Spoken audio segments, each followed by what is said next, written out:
Oasis Congo FM TV, votre journal.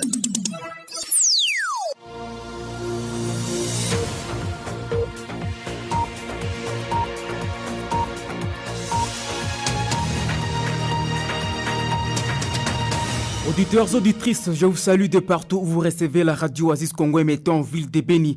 Restez branchés à présent, il est temps pour nous de vous informer.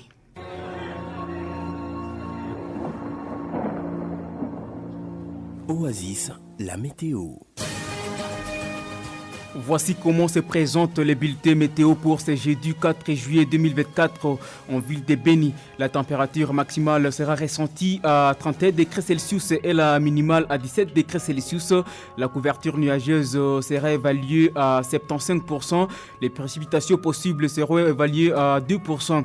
Ce jeudi, le vent prendra la direction est-nord-est et sa vitesse sera de 7 km par heure. Pendant ce temps, les rafales de vent seront de 22 km par heure. Pour ce jeudi, il fera probablement chaud en ville de Béni. Prenez donc vos précautions.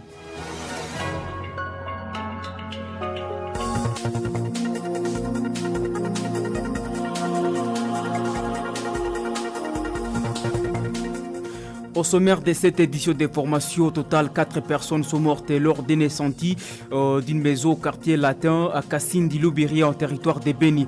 Vous écouterez le commissaire principal Kasereka Kambere Claude, responsable de la PNC locale. La CRDH de la chefferie de Babila Babombi en territoire de Mambas en Ituri alerte sur les cas de tracasseries orchestrés par certains agents commis à la barrière d'Njiapanda. Vous écouterez Grace Kakine, secrétaire de cette structure citoyenne qui demande la délocalisation de cette barrière. Nous parlerons dès le début de cette édition du journal de la journée mondiale sans sac plastique qui se célèbre chaque le 3 juillet de l'année. Auditeurs, auditrices, c'est tout pour les titres. Bienvenue en détail et bonnes conditions d'écoute. jeune, ton avenir est plein d'espoir. Mais une seconde de plaisir sexuel peut le gâcher à jamais. Sois sage. Gloire Mbungwa sur la prise des soins et la mise en onde. Mon nom est Farah Diakato, je suis devant ces micros pour la présentation. Journée mondiale sans sac plastique se célèbre chaque le 3 juillet de l'année. À l'occasion de cette journée, aucune activité n'a été organisée en ville de Béni. Toutefois, la rédaction de la radio Oasis s'est entretenue avec le chef des travaux Prosper Kirimanzi. Selon cet enseignant de l'université officielle de Semouliki, le mieux serait de chaque fois procéder au tri des déchets pour s'épargner des conséquences des déchets plastiques. Nous vous proposons de l'écouter au micro de nos confrères. D'ailleurs, déjà, le problème va au niveau du tri des déchets, puisqu'il y en a des catégories, ceux qui peuvent pourrir, que nous appelons biodégradables, et ceux qui ne peuvent pas pourrir, qu'on appelle non biodégradables. Du coup, déjà, chaque parcelle aurait des bacs dans lesquels on allait mettre tous les déchets à caractère sachet, à caractère plastique, et tous les déchets qui ne peuvent pas pourrir pourraient déjà se conserver dans une boîte. Et de l'autre part, on mettrait maintenant les déchets qui peuvent pourrir, notamment les restes de nourriture, qui peuvent pourrir et qu'on peut se servir comme des engrais après les avoir privés de l'oxygène. On va les garder dans des compostières et on peut récupérer ces déchets-là, puisqu'ils peuvent pourrir, on peut maintenant les amender dans les champs et puis on met des petits jardins. Au niveau des bennes, tous ces déchets-là ne sont pas d'abord triés, on les met ensemble. D'autres d'ailleurs jettent certains déchets dans l'eau qui n'ont plus aussi la possibilité de les évacuer et ça crée encore d'autres maladies. Donc d'ailleurs certains quartiers comme Mamatongé où vous allez voir quelqu'un a même les goudrons là déjà jeté tous tes sacs remplis de déchets pour dire que d'ailleurs c'est encore un problème. La gestion des déchets c'est déjà un problème et ces problèmes-là nous donnent beaucoup de maladies telles que par exemple les fièvres typhoïdes, ça peut nous donner aussi la malaria. Nous devons faire une bonne gestion de ces déchets-là.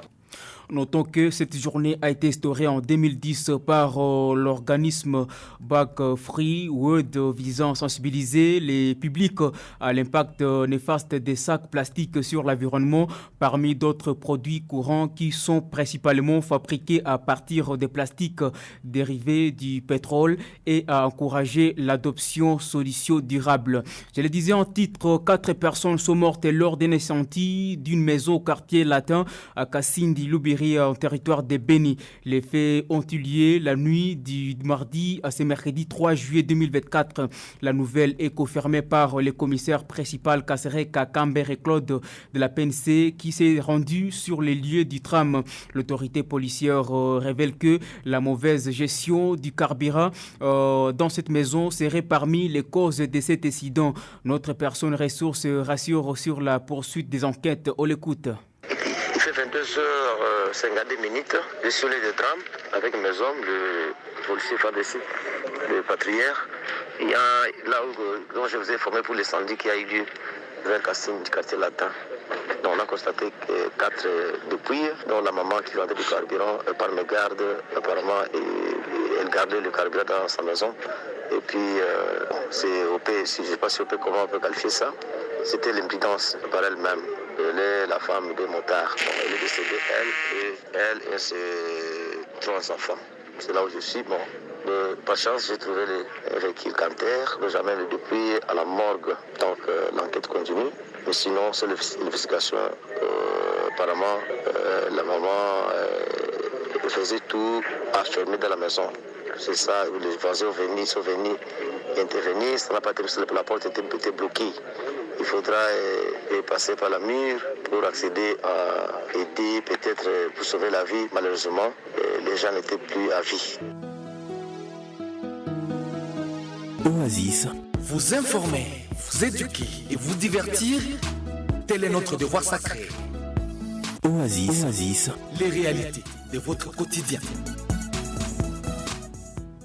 La synergie des mouvements membres de la société civile de Butembo, les groupes de pression et la jeunesse s'est réunis ce mercredi 3 juillet 2024 dans le but d'évaluer la situation sécuritaire après des récentes manifestations spontanées qui se sont tenues dans la ville de Butembo suite à la prise de la commune de Kanyabayonga par les rebelles du M23. À l'issue de cette rencontre, les participants ont tout d'abord condamné ces agissements contre les biens tant publics que privés, notamment l'hôtel Believe et des casses orchestrées en ville. Voici l'extrait de la déclaration finale de la rencontre lue par Mate Sanan, président de la société civile de Butembo, au micro de Maki Baraka. La société civile Force Vive de Butembo condamne l'avancée des rebelles M23 RDF ainsi que la recrudescence des massacres contre les civils innocents dans le territoire de Beni, Lubero ainsi que dans l'Ituri. Rappelle que la justice populaire est condamnable et ne peut en aucun cas justifier une lutte pour la paix. Condamne les actes de vandalisme contre les biens publics et des particuliers. Ce comportement frise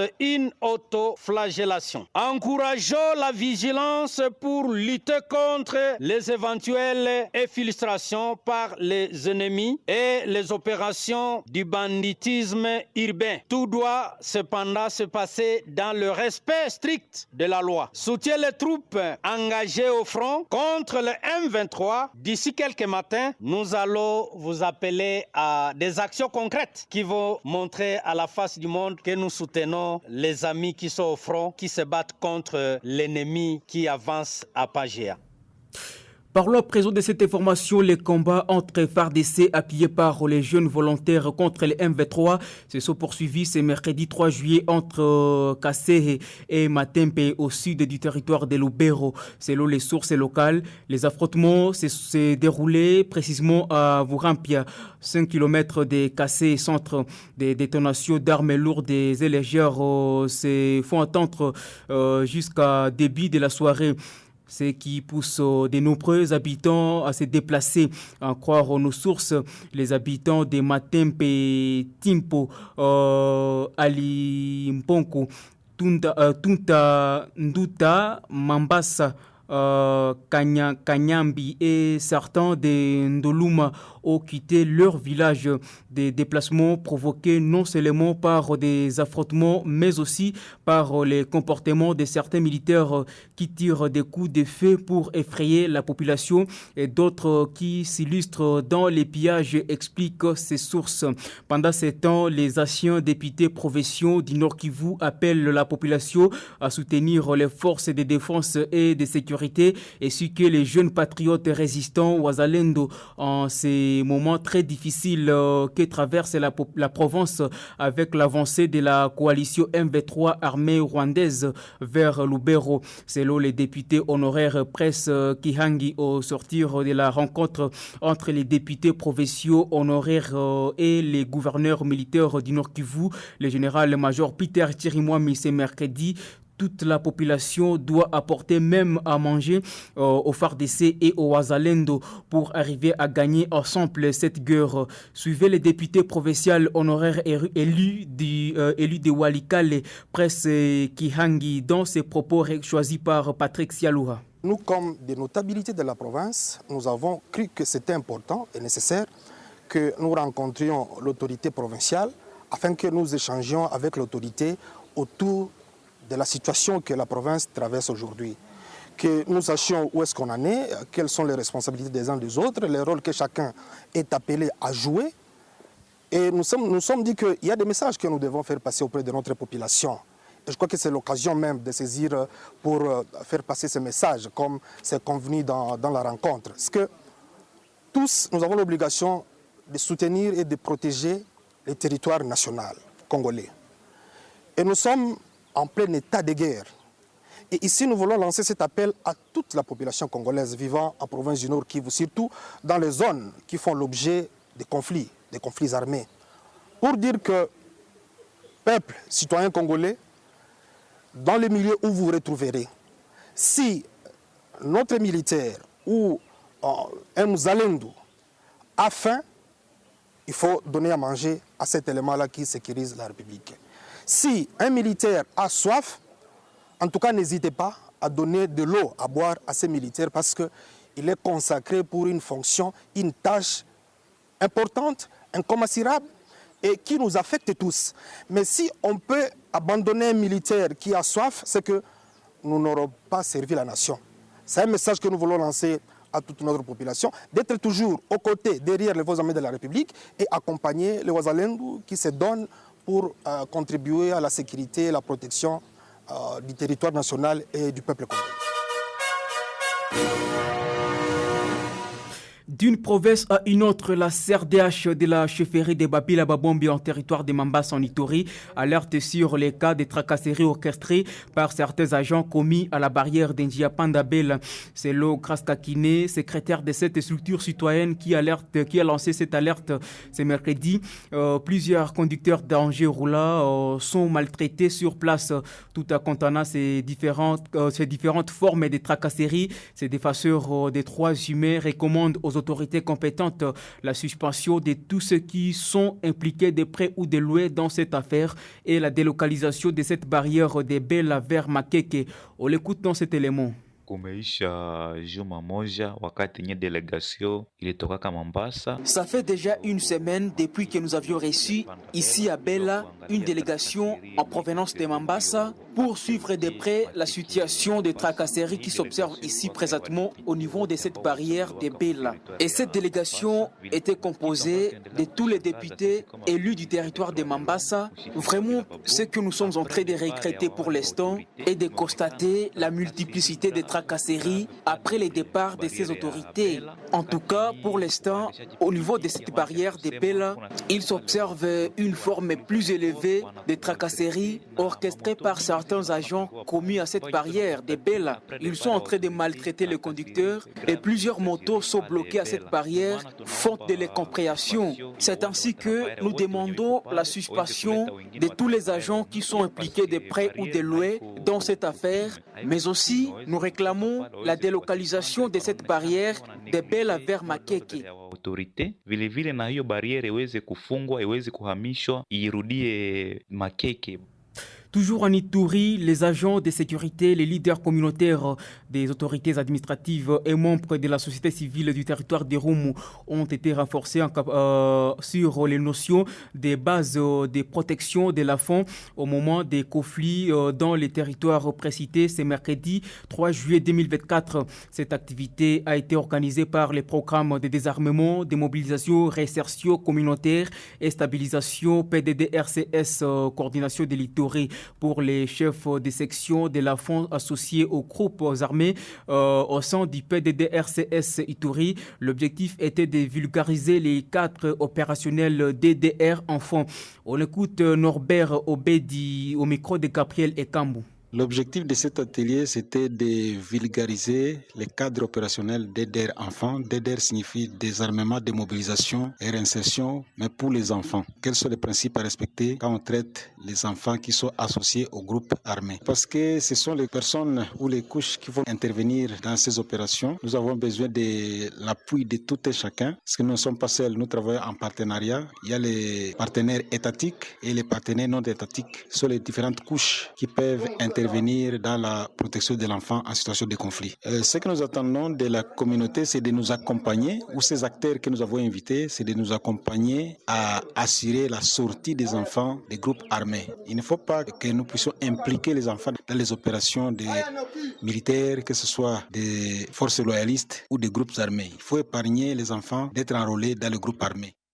De leur côté, les participants ont également remercié l'organisateur de cet atelier. Ceux-ci ont promis à leur tour sensibiliser les leaders des groupes armés à ne pas maintenir les enfants dans leurs rangs, car cela constitue une infraction. Ils sont dans ces vox pop.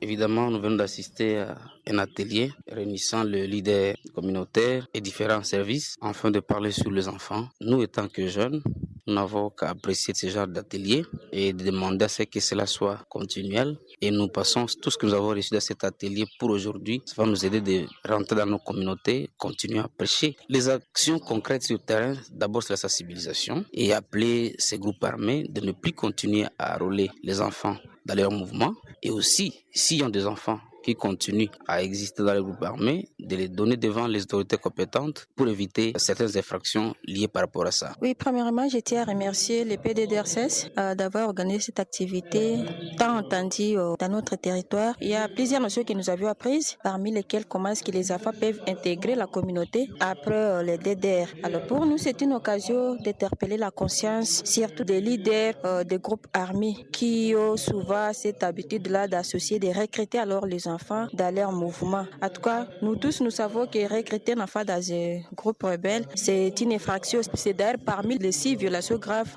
des droits de l'enfant. Nous leur interpellons de cesser avec ces actes. La place de l'enfant, ce n'est pas dans les groupes armés, mais plutôt la place de l'enfant, c'est à l'école. En partenariat avec le DDRCS, nous avons tout un plan pour la sensibilisation parce que nous descendons directement dans le milieu. Nous voyons aussi les leaders communautaires pour qu'ils puissent voir comment on peut enlever les enfants dans les groupes armés, tout en sensibilisant aussi la population entière sur la protection de l'enfant. Nous leur demandons vraiment de les libérer car il y a beaucoup d'impacts négatifs lorsqu'ils continuent à garder les enfants dans les groupes armés.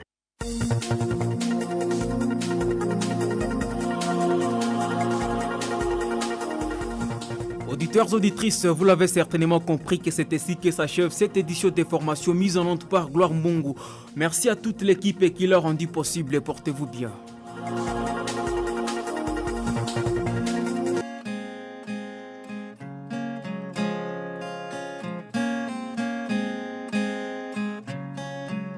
Au royaume de là-bas, les confessions religieuses les plus suivies et les plus écoutées sont celles qui ont des prophètes comme dirigeants. Et lorsqu'il s'agit d'une prophétesse, c'est le plus spécial que ce que l'on pense, car la femme ajoute à sa prophétie la beauté naturelle pour convaincre le public. En 2018, la prophétie de la grande sœur était tombée juste car son propre frère était admis aisément à la chambre haute du royaume. Dès lors, plusieurs citadins étaient convaincus, convertis, puis baptisés par la grande sœur prophétesse, en estimant qu'elle est la seule vraie prophétesse de la région. Elle avait prédit la réussite de son propre frère et ce dernier avait réussi. Très vite, le temple a eu de nouveaux fidèles à la recherche de la prophétie réaliste. Le frère, aussi devenu vénérable, n'était pas ingrat. Il était resté reconnaissant, attaché à la congrégation de la grande sœur prophétesse. Il acheta tout pour la congrégation, instruments de musique, chaises de qualité pour le temple, des ciboires et calices pour le tabernacle, des soutanes et chasubles pour la sacristie, et même des tôles pour élargir le temple qui devenait de plus en plus petit au vu du nombre croissant de fidèles. Bref, le frère vénérable est resté attaché à la congrégation de la grande sœur prophétesse durant toute la législature. À ce niveau, l'homme a été vraiment reconnaissant à la grande satisfaction de tous les fidèles soutenant la prophétie de la célèbre prophétesse. Et oui, tous les jours n'est pas dimanche. Cette année, la grande sœur prophétesse a prophétisé en affirmant que son frère propre sera pour la deuxième fois admis à la chambre haute à l'issue du concours d'admission.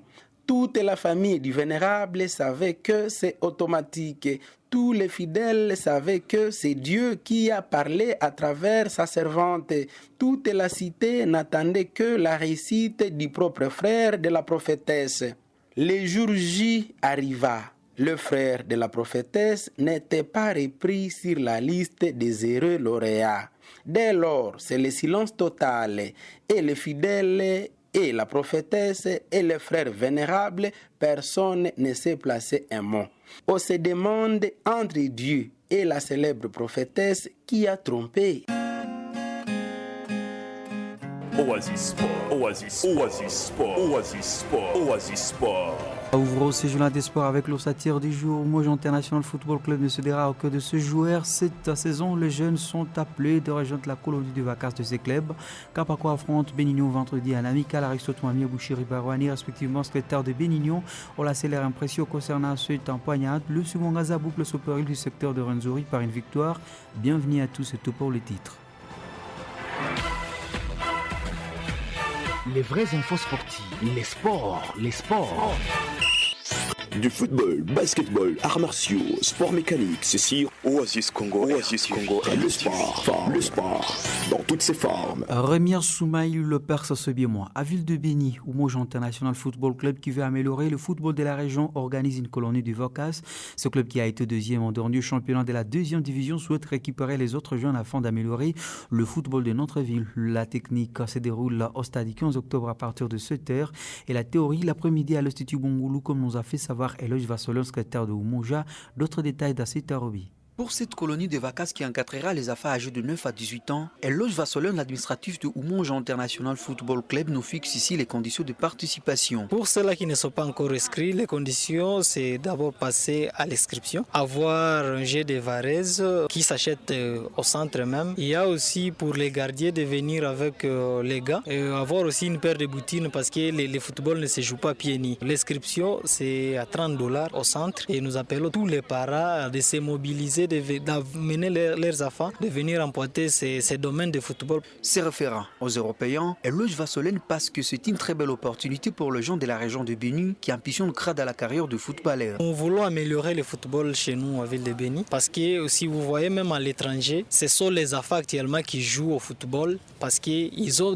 été bien formés. Alors nous voulons bien former les enfants dès le bas âge et pourvu que le football de chez nous à Béni puisse être visualisé aussi ailleurs, tout comme dans la République démocratique du Congo, mais aussi à l'extérieur du pays. Il laisse par ailleurs un message fort aux responsables des autres clubs qui font des yeux doux à leurs joueurs. Nous confirmons d'abord que l'Académie Umoja va jouer au championnat local des équipes seniors de la première division de Béni. Et alors, tous nos joueurs sont appelés à revenir au club parce que nous n'allons pas transférer nos joueurs. Ces clubs-là qui sont en train d'entretenir encore nos joueurs, nous les prions de les lâcher et que ces joueurs-là puissent revenir au club parce qu'ils vont jouer ensemble avec nous cette saison. Retenez que Umoja International Football Club s'est offert une honorable deuxième place au dernier championnat de la deuxième division à sa première année d'existence. Le préparatif du championnat national de la Ligue 2 se poursuit dans les cas de l'Athletic Club Kapako de la ville de Béni. Qualifié à cette compétition après son sac provincial, le Moutoukamoun ne veulent pas y aller sans être bien préparés. À part le séance d'entraînement effectué du lundi au samedi au stade du 15 octobre, la Kapako va enchaîner également avec les matchs amicaux dans les buts du Valier, ce nouvel recris, ainsi que cette équipe se frottera ce vendredi 5 juillet à l'AS Benignon, stade du 15 octobre. Bouchiri Barouani, directeur général de la Kapako, revient sur le statut de ce match. Comme vous le savez très bien, nous sommes déjà à Ligue 2. C'est pourquoi nous sommes en train de voir comment intensifier avec les matchs amicaux pour préparer cette Ligue 2 parce que là où nous allons partir, ce n'est pas facile parce que nous allons affronter plusieurs équipes qui sont tellement fortes que nous. Cette semaine, nous sommes en train de voir comment jouer avec l'AS Benigno pour ce vendredi. Le dimanche, nous aurons comme finale avec Sokozaki de Butembo dans le cadre du tournoi de l'indépendance. Pourquoi le choix des Benigno comme votre adversaire après l'avoir battu 2-0 la semaine passée? Vous savez, l'AS Benigno est en train de se voir comme notre adversaire de taille. Ne sachant pas qu'elle est l'équipe la plus petite qui est l'AS Kapako, elle n'est pas en train d'accepter cette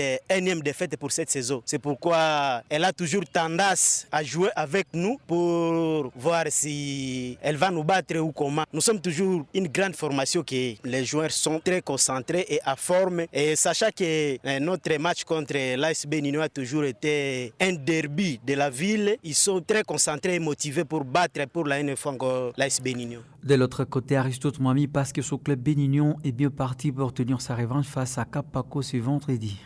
Nous avons été appelés à participer au tournoi de l'indépendance où nous avons joué un match face à Kapako, un match que nous avons perdu 2-0. Ce week-end, nous allons jouer d'abord un match amical contre Kapako et après la petite finale contre Benisport. Pourquoi le choix de Kapako comme adversaire encore une fois dans un match amical après avoir perdu 0-2 face à cette équipe? Kapako, c'est un bon adversaire. C'est un adversaire qui prépare bien l'équipe parce que vous savez, en championnat, il y a des matchs importants et des matchs importants, on doit les préparer avec des adversaires importants. Kapako, c'est vraiment un adversaire avec qui quand on joue, on sait qu'on joue devant une bonne équipe, donc se prépare très bien. Nous sommes vraiment en train de corriger nos erreurs. Comme vous le savez, pour les sportifs qui ont été là, ils ont vu comment nous avons dominé le match. Ce qui nous a manqué, c'était la finition. Nous sommes en train de travailler la finition et voir comment corriger les erreurs qui ont fait que nous perdons face à Kapako parce que c'était un peu inconcevable de voir une équipe qui jouait comme la façon dont nous avons joué et perdre 2-0. Ça nous a surpris. Maintenant, nous sommes en train de corriger ces erreurs. Je pense que le match de vendredi, on va présenter notre image parce qu'on doit faire une revanche. On doit faire de bons résultats face à Kapako. On est obligé de les faire. Ce différent match amicaux permettra sans doute aux athlètes de ces deux clubs de mieux poursuivre avec le préparatif de la prochaine saison. Le Simongaza de la ville du Béni a livré ce dernier match dans le secteur de Rwenzori ce mercredi 3 juillet. Le Banalola a été opposé à Lumesport et se sont imposés 3-1 à ce jour dans le secteur de Rwenzori, précisément à Boulongo. Depuis du match dernier, Mwangaza avait d'abord concédé une 2 feux d'entrée face à Tui Donzenga avant de prendre le dessus sur feu rouge 0, puis un nul blanc 0 face à l'AS Rwenzori. Le Banalola revient trop dans leur fief avec un bilan moyen de 2 victoires et nul et une défaite. Ils évolueront avec le préparatif de la saison prochaine du point de vue technique. Après la tenue de l'Assemblée générale ordinaire prévue par les stades fêtières du football pétition pour le samedi 6 juillet 2024. L'équipe du Toupissa Mazembe a donné son accord pour participer à la Sekafa Kagame Cup. Cependant, les Corbeaux opposaient une condition, c'est le chargé des communications du club louchois qui a tout de même affirmé la réponse des Mazembe. Nous venons de recevoir l'invitation de la Sekafa Kagame Cup et nous avons acquis réception de cette invitation, mais le date mentionnée dans l'invitation parle du début juillet pour le démarrage de la compétition pendant que nos joueurs seront encore à vacances, a dit Héritier. Pour Mazembe, il faut que l'organisateur modifie la date du déroulement pour faciliter sa participation sans problème aucun. Nous avons répondu à la Sekafa Kagame Cup à l'heure d'Isaac que s'il modifie la date du démarrage de la compétition reprogrammant ça au début du mois d'août, le Toupissa Mazembe va participer sans aucun problème. Ça va nous permettre de se préparer pendant 2 semaines à Lubumbashi et puis 2 autres semaines de préparation à jouer à la Sekafa Kagame Cup à Zanzibar, à Tanzanie ou dans un autre pays. Le Toupissa Mazembe a donné son feu vert pour jouer cette compétition à condition que l'organisateur modifie le calendrier, a-t-il conclu. À titre de rappel, l'équipe de Moïse Katumbi a été proclamé champion de l'édition précédente de la première division de la Ligue nationale de football. L'AS Vita Club de Kinshasa affiche de nouvelles ambitions pour la saison sportive 2024-2025 après son élimination précoce à Ligue des champions de la SCAF et sa piètre participation à l'édition précédente de la Lina Foot. Après avoir résilié le contrat de Joe Isama Peko et celui de Patou et Bunga Simbi, les Moscovito libèrent officiellement Platini, Piana, Monzinzi et 6 autres joueurs le mardi 2 juillet 2024. Au total, 17 joueurs occupent la team Vita Club officiellement à cette période de mercato estival. Il s'agit entre autres de René Zungrana, Séraphine Kalonji, Pangui Dilago, Stevi Mundele, Norbert Kitaoula, Preselanga, Exosé Missouri, Isama Peko, Patou et Bunga, Patrick Banza, Germain Apo, Junior Ngoma, Platini Monzinzi, Jacques Bakoulou, Jean Takika, Irène Gilele et de Desi Moma. Le président Madou Diaby n'a gardé que 9 joueurs sur les 38 inscrits lors de la saison 2023-2024. Il s'agit d'Imana Loté, Farid Ouatrago, Nimba Isala, Apataki Edouard, Christopher Samangwa, Dan Junior, Jonathan Kangalombo, Franka Matembe et Lipanzou. Pour rappel, l'AS Vita Club a remporté la 58e édition de la Coupe du Congo des Valais Céleste 15-0 le samedi 15 juin dernier au Stade des Martyrs. Le club vert noir de la capitale reste la deuxième formation la plus titrée à Coupe du Congo avec 10 trophées juste derrière les Daring Club Motema Pembe qui a compte 14. Sur le plan international, rendez-vous estival habituel, le trophée du champion entre le champion des Français et le vainqueur de la Coupe de France se jouera pas cet été. Le duel qui devint opposer le PSG à l'AS Monaco le 8 août prochain. Apakan effectivement a été reporté comme l'indique les quotidiens l'équipe. Des problèmes administratifs côté chinois ont obligé la Ligue française professionnelle à prendre cette décision. Cette dernière n'a ainsi jamais eu le feu vert final pour l'organisation de l'événement malgré des accords conclus avec un diffuseur et un promoteur. Initialement programmé le 8 août prochain dans le cadre du 60e anniversaire des relations diplomatiques entre la France et la Chine, la 29e édition du trophée du champion ne pourra pas se tenir à Pékin. La rencontre opposée à le Paris Saint-Germain à l'AS Monaco est reportée à une date ultérieure et dans un lieu reste à déterminer. Peut-on lire dans un communiqué de la LFP reste donc à voir quand il se jouera. La Ligue travaille déjà sur une nouvelle date à un nouveau stade pour ces trophées. C'est la fin de ce journal des sports présenté par Rémien Soumaïl Lepers. Merci à vous d'avoir été des nôtres. Merci d'avoir écouté ce journal. Vous pouvez le réécouter en visitant notre site internet www.radiooasis.cd. Jeune, ton avenir est plein d'espoir. Mais une seconde de plaisir sexuel peut le gâcher à jamais. Sois sage.